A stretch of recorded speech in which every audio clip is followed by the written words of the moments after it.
basically a bee with a little radar transponder on it, which means that we can track this bee as it flies around the field. And these little guys can carry 90% of their body weight in pollen, so it won't affect the way it flies. I was in physics class and the teacher was saying,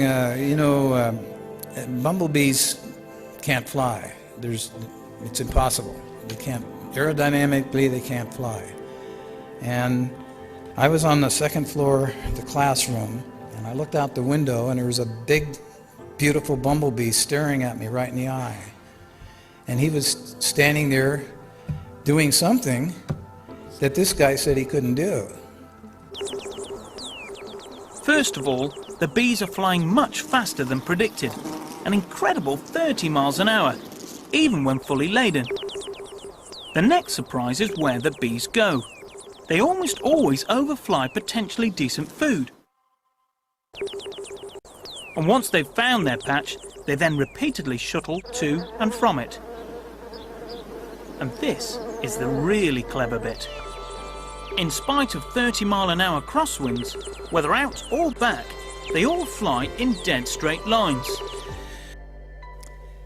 And he told me about the Heisenberg principle, that anything you look at, you are vibrating energy. You are radiating out of these eyes, you're radiating energy. You're a live being.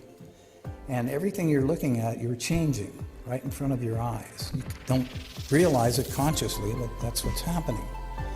So you're never going to get to the absolute, because the energy it takes to measure something also changes it. So I said, okay, well, what's that got to do with the bumblebee and the teacher? He said, well, he was right. And I said, well, what do you mean? He said, well, he said a bumblebee can't fly aerodynamically. Yeah, and he's right. And I said, well, what did bumblebees do? And they said, well, they levitate. And I said, well, how's that? And he says, come on, I'll show you. And he showed me. He wrote a book, incidentally. I don't know if it's still in print. It's in the Library of Congress. The book is called Tomorrow's Energy Need Not Be Fuel.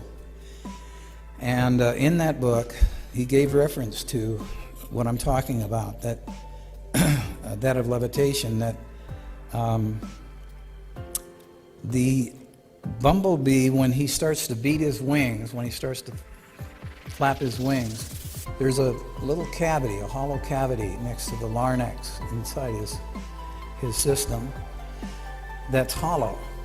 And when he beats his wings, he starts to resonate this energy, and it goes back and forth, just similar to a guitar strumming on one side of the room and hitting the same chord on the other side of the room, or somebody hitting a high C and breaking a crystal. It's the same thing, it's resonance.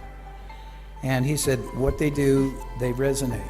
And when they resonate, they eventually reach the resonance of the field around them. And he explained it this way to me, that it is operating on a frequency of 8.5 hertz per second or so forth.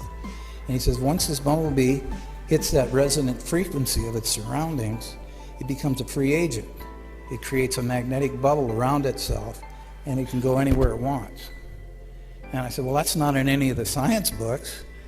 He said, I know. You probably never see it there either, but that's what happens. They'll discover it someday and bring it out, but it's just, we have a conventional way of doing things, and then we have a natural way of doing things, and they're totally different. They're diametrically opposed in many, many cases.